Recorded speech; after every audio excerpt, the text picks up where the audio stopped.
votre pasteur vous prêche, c'est pour le ciel. Est-ce que vous comprenez cela? Il ne faut pas vous focaliser uniquement pour la terre. Parce que la terre et ces choses passeront. Mais la parole de Dieu demeure éternellement. Nous devons vivre éternellement avec la parole de Dieu. Amen. Ils ont vu Jésus. Et il lui a dit qu'il y a des gens, les non-juifs qui vont chercher là-bas. Écoutez maintenant la parole de Jésus. Il a dit, les revenus pour que le Fils de l'homme soit glorifié. Mais on te parle des Juifs, des Grecs qui sont venus. Quelle sorte de Grecs que tu pousses maintenant? Les revenus où le Fils de l'homme doit être glorifié.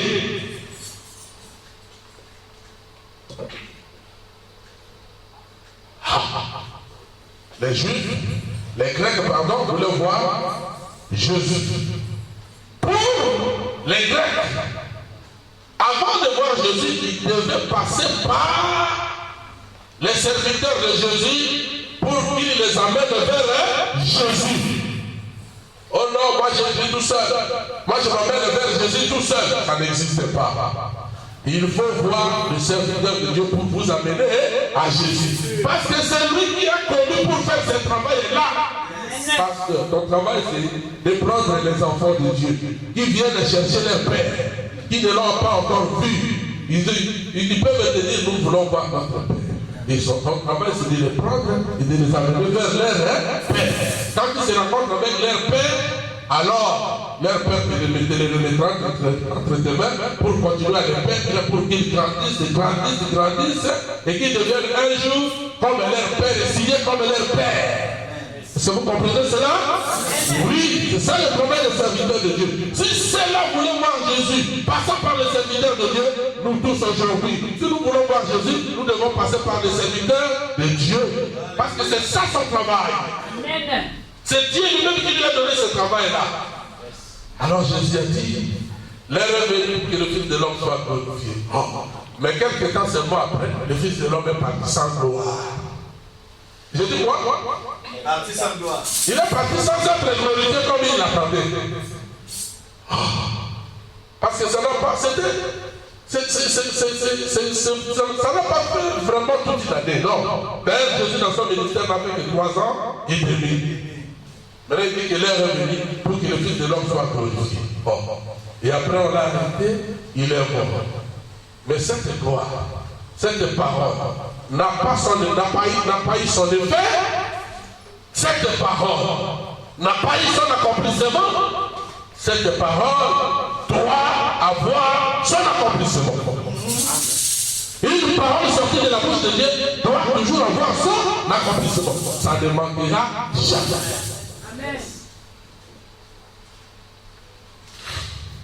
Après, il a dit, écoutez maintenant ce que j'ai entendu. Un grain de bleu ou un grain de maïs, quand ça tombe sur la terre, sur les mers, il reste seul. Mais s'il meurt, ça portera beaucoup de fruits. Oh, un grain de bleu. Oui, nous sommes dans un pays où on cultive le blé ici. Nous sommes venus de l'Afrique. La majorité d'entre nous est venue de l'Afrique où on sème le maïs. Maintenant, allons dans les naturels maintenant. Jésus a parlé dans des langages spirituels. Un grain de bleu qui tombe à terre, un grain de maïs qui tombe à terre. Naturellement parlant, quand vous semez votre maïs, quand vous semez votre bleu, ça doit mourir sous la terre. Ça doit même pourrir. Mais le petit germe, la petite germe qui est là, ça ne pourrira jamais. Ça ne mourra jamais. C'est elle qui commencera à vivre, qui continuera à vivre jusqu'à donner les 2 petites feuilles. Après 3, 4 ou 5 jours. N'est-ce pas? Qui n'a pas vu le champ de maïs ou le champ de blé? Je pense que la majorité de nous a vu le champ de maïs ou le champ de blé. Quand on tombe les grains par terre, la peau du maïs et la chair de ce grain de maïs meurent. Mais il y a une petite semence bleue qui est dans ces grains-là.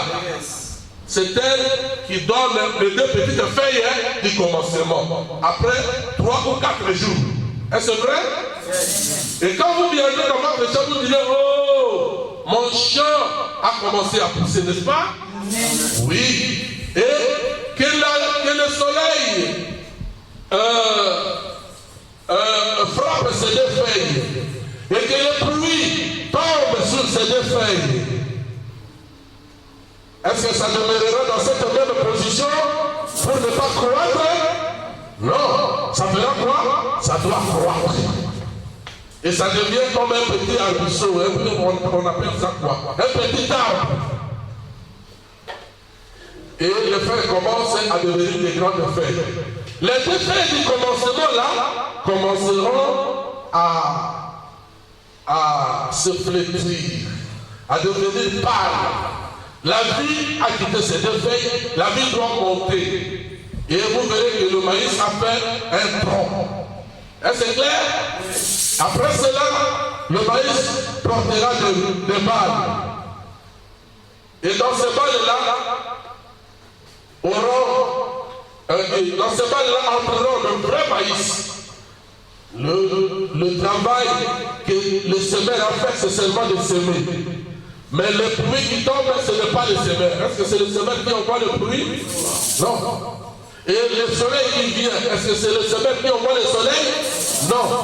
Le travail de croissance, est-ce que le semeur qui fait croître l'arbre, le maïs? Non.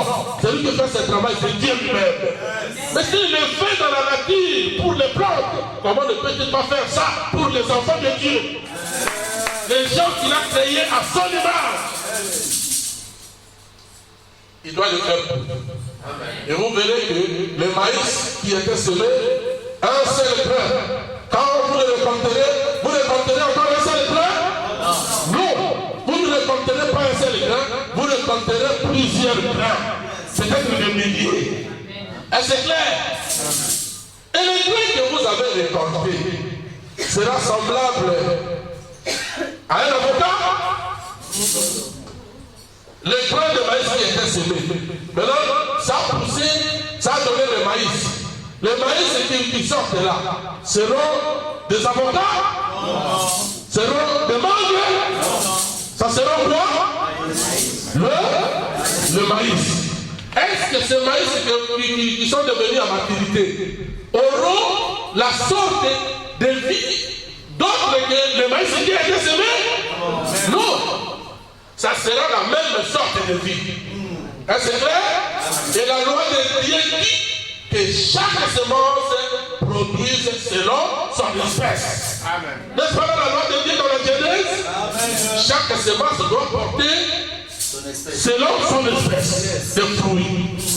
Et si celui qui était semé là, le grain de blé ou le grain de maïs qui était semé là, va produire des grains après son ensemencement, après sa mort. Maintenant, quand il sort de la mort et qu'il commence à croître jusqu'à donner le fruit, ça va donner quelle sorte de fruit?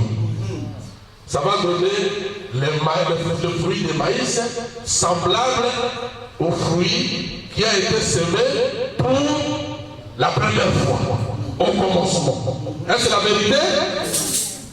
Et quand on prend ce fruit nombreux qui viennent de la semence qui était semée là-bas au commencement, on les sème encore, ça va pousser et ça va faire le même processus pour donner de nouveau le maïs de la même vie que celui qui a été semé. C'est la raison pour laquelle vous voyez les maïs que nous avons aujourd'hui. Les blés que nous avons aujourd'hui, c'est le maïs ou le bleu que Dieu a semé par sa parole depuis le commencement là-bas dans la Genèse. Donc il a dit que chaque semence produit selon son espèce. Est-ce que vous comprenez là? Et c'était une parabole que Jésus avait donnée. Mais c'est le grain de bleu dont Jésus parle dans Dans la Bible, ici, nous venons de lire dans le verset 24, vous connaissez ce grain de blé lui-même, il s'appelle comment? Jésus. Il s'appelle pasteur, il s'appelle lui-même Jésus. Alors si Jésus est semé et qu'il est mort, quand il produira au temps de la fin, il produira des morts. Il doit produire des morts. Il doit produire des avocats. Il doit produire quoi? Il doit toujours produire des petits Jésus, n'est-ce pas? Oui. Il doit produire des Jésus. Comment ne pas croire cela? Comment ne pas accepter cela? Si nous sommes des chrétiens, cela veut dire que nous venons de la vie du Christ qui était semé au commencement. Est-ce que c'est la vérité? Alors, si c'est la vérité, dites Amen. Et pour le Seigneur Jésus. Je pense que ma leçon est simple. Hein, maman? Ma leçon est difficile? Elle est difficile? Non. C'est vraiment simple. Hein, mes frères, mes soeurs? Ma leçon, est-elle difficile? C'est une simple leçon. Jésus, qui a accepté de mourir là-bas, au calvaire, quand il est mort et qu'il est ressuscité, le premier grain qui était sorti de là, c'était les apôtres. Amen. C'était qui? Les apôtres. C'est-à-dire la vie qui était en Jésus est entrée dans qui? Les apôtres. Les 120 qui étaient avec eux, qui étaient dans la chambre haute, ils ont reçu la même vie de Jésus. Est-ce que c'est clair? Et quand ils ont grandi, eux aussi, ils ont grandi. Qu'est-ce qu'ils ont produit? Ils ont produit la même vie. Même espèce. La même espèce. C'est pour cela qu'on a écrit les actes des apôtres. Est-ce que c'est clair? Est-ce que c'est que les apôtres faisaient? C'était leurs actions? C'était les actions de qui? De Jésus. Et Jésus a dit dans Jean chapitre 14, verset 12, les œuvres que je fais, vous les ferez aussi. D'ailleurs, vous en ferez de plus grandes parce que moi, je m'en vais au Père. Et il a dit, l'heure vient où le Fils de l'homme doit être glorifié.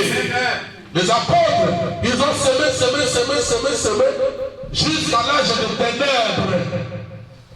Le Moyen-Âge, vous connaissez l'histoire. Vous vivez dans un pays où l'évangile vers les païens a commencé. Amen. Ce pays-ci renferme beaucoup d'histoires de l'évangile de Jésus-Christ vers les païens. Ça a commencé ici avec Paul. Amen. Et votre pasteur connaît très bien cette histoire. Quand il me raconte, moi je dis, oh, ça c'est la vérité. Parce que le nom de ce ville, ici où nous sommes, c'est Galatie. Ici où la ville, la partie d'Istanbul où nous sommes maintenant. C'est quelle ville vous aviez dit? C'est le quartier. Le quartier ici. Mais nous avons le même Galatie qui est dans la Bible. Les Éphèses, toutes les villes que vous avez dans l'Apocalypse, avec les âges de l'Église, sont dans ce pays. Mais vous êtes un peuple vraiment béni pour connaître toute l'histoire du Nouveau Testament pour les païens. Vous êtes vraiment béni. Si moi j'étais vous, je ne sais pas, je commencerai à marcher dans l'espace. Pasteur, je commencerai à courir dans l'espace. Parce que vous êtes vraiment béni. Vous êtes là où le Nouveau Testament pour les païens a commencé. Et moi je voulais payer des billets, des milliers de dollars pour venir visiter ici. Mais vous-même, vous êtes là. Alléluia. Oh non. Non. Comme c'est bon, comme c'est merveilleux. Alléluia. Et les apôtres ont été semés. Ils sont morts martyrs à cause de l'évangile qui répandait partout. Il y a eu des gens seuls qui sont enterrés ici dans ce pays. Il y a eu des visions de l'Apocalypse ici dans ce pays. Oh, roi! Quel peuple béni que vous êtes, mes amis, mes frères et mes sœurs. Vous deviez toujours crier Alléluia, gloire à Dieu. sachant que vous êtes vraiment dans la racine du Nouveau Testament pour l'évangélisation vers les païens. Amen. Alors mes amis, les apôtres sont partis pour le venir ici. Et au Moyen-Âge, tout l'évangile. Et d'ailleurs, c'est ici, dans ce pays, où l'évangile aussi a été enterré pour donner naissance à l'église catholique. Yes. Et c'est l'église catholique qui a enterré tout. Dans le troisième âge de l'église, dans le deuxième âge de l'église, dans Smyrne, passant par Pergame, Thyatire. Mais c'est dans ça, avec Martin Luther, que la lumière commençait à venir. Et que spirituellement, les deux petites feuilles qui sortent quand vous semez le maïs et les deux petites feuilles sont sorties avec Martin Luther pour les âges de l'église. Là, il faut un long enseignement pour que vous puissiez comprendre. Mais je sais que votre pasteur connaît petit à petit, il va vous enseigner. Parce que c'est la Bible. Yes. Et après Martin Luther, c'est puis John Wesley qui est venu. Et quand John Wesley est venu, le mouvement pentecôtiste est arrivé avec des dons, la puissance de Dieu. Et Dieu devait envoyer son prophète au temps de la fin pour mettre toutes ces choses en ordre et donner ça aux chrétiens. Jésus avait dit, l'heure vient où le Fils de l'homme doit être manifesté. Cette heure, c'est maintenant. Amen. À la récolte. Amen. Les apôtres n'étaient que 12. Les petits Jésus de ce temps-là. Avec les 120 qui les avaient suivis quand Jésus voulait quitter la terre. Mais maintenant, au temps de la fin, il doit avoir combien de petits Jésus sur la terre? Des milliers. Des milliers. Voici comment vous êtes là. Des petits Jésus sur la terre. Des petits Messie sur la terre. Et là, l'esprit de Jésus-Christ. Et vous devez vivre comme Jésus. Vous devez agir comme Jésus. La puissance de Dieu doit vous conduire comme Jésus. Ne vous sous-estimez pas. Vous êtes autant chrétiens comme les chrétiens du temps de Timothée qui était ici. Vous êtes autant chrétiens comme Jean qui était ici. Votre pasteur est autant pasteur comme Timothée, comme Philémon, comme tous les autres qui sont dans la Bible. Parce que quand la Bible est semée, à la récolte on récolte la Bible. Quand la vie est semée, à la récolte on récolte la vie. Est-ce clair? Maintenant Jésus a dit, les œuvres que j'ai faites, vous les verrez aussi. Ne craignez rien. Vous pouvez les faire si vous croyez. Votre pasteur n'a pas fait des jeunes de 100 jours pour qu'il devienne pasteur, pour qu'il prie pour les gens. Non. Moi, je ne prie pas beaucoup, mes amis. Quand vous priez, pensez à moi. Vous êtes plus fort dans la prière que moi. Mais ce que Dieu fait, c'est ce qu'il fait. Il peut guérir le malade par moi. Il peut donner à mon frère beaucoup d'argent pour soutenir l'évangile. Il peut donner à ma soeur l'emploi de chanter comme mes enfants ici. Je les ai vus ce matin. Il donne à chacun les dons selon on dit qu'il donne selon le don de grâce, selon sa volonté. Il n'est pas dit que tout le monde doit prier pour les malades, non. Il est souverain. Il est souverain. Mais il partage ses dons à chacun de ses enfants. Mais chacun de ses enfants, il est le petit Jésus-Christ vivant sur la terre. Et vous êtes vivants sur la terre pour glorifier le Fils de l'homme. Cette écriture doit s'accomplir par vous. Vous qui êtes la dernière récolte dans le champ de Dieu. Yes. Est-ce clair maintenant? Amen. Vous êtes qui? La dernière récolte dans le champ de Dieu. Il suffit seulement qu'on vous mette sous le soleil et sous la pluie, vous commencerez à croître, à grandir. Est-ce que vous me comprenez? Amen. Oui. Oh non, parce que lui, bon, il est encore dans le monde. Qui vous a dit qu'il est dans le monde pendant qu'il a déjà cru à Jésus-Christ? Il a déjà donné sa vie à Jésus. Le maïs qui a porté des fruits ici, En eau. Quand il a commencé, il avait commencé comment? 2 petites feuilles. Et ça l'a fait croître par la puissance de Dieu, qui lui envoie l'eau, qui lui envoie la lumière, et il croit. La sœur que vous aviez doutée avec sa vie, vous la verrez devenir plus tard une meilleure servante de l'Éternel. Le frère pour qui vous aviez douté de sa vie, vous le verrez devenir un véritable serviteur de l'Éternel. Mais il doit rester là où il est semé, pour recevoir la lumière du soleil que Dieu lui envoie, pour recevoir la lumière, l'eau de la pluie que le Seigneur lui envoie. Dans des endroits déserts où il n'y a pas de pluie, l'homme lui apporte de l'eau, il arrose de l'eau artificiellement, parce que l'homme sait que pour qu'une semence se croisse, il faut lui donner de l'eau. Et le soleil va venir, et il croîtra. Est-ce que vous comprenez cela? Je pense que c'est ça la vérité, mes amis. C'est vous maintenant qui devez glorifier le Fils de l'homme. Le Fils de l'homme, c'est quoi ou c'est qui aujourd'hui? Le Fils de l'homme, c'est Jésus-Christ dans des personnes humaines, des hommes et des femmes, qui doivent commencer à agir, à faire les œuvres de Jésus-Christ, comme il a dit dans Jean 14 et 12, les œuvres que j'ai faites, vous les ferez aussi. D'ailleurs, vous en ferez le plus grand parce que je m'en vais au Père. Et Jésus a dit, l'heure vient où le Fils de l'homme doit être glorifié. Et après, il a dit, l'histoire du grain de blé comme vous venez de le recevoir. Je sais que votre pasteur vous a déjà enseigné cela. Je ne fais que répéter parce que la foi chrétienne, c'est répéter tout simplement la parole de Dieu, le peuple de Dieu. Et Dieu bénira la parole. Il enverra les Saint-Esprit pour vivifier cette parole dans la vie de chacun. Et vous verrez des manifestations. Et vous verrez des réponses. Dieu est béni de te répondre. Mais la seule chose qu'il a dit, pour que je termine, il a dit, celui qui aime sa vie dans les choses du monde, la perdra.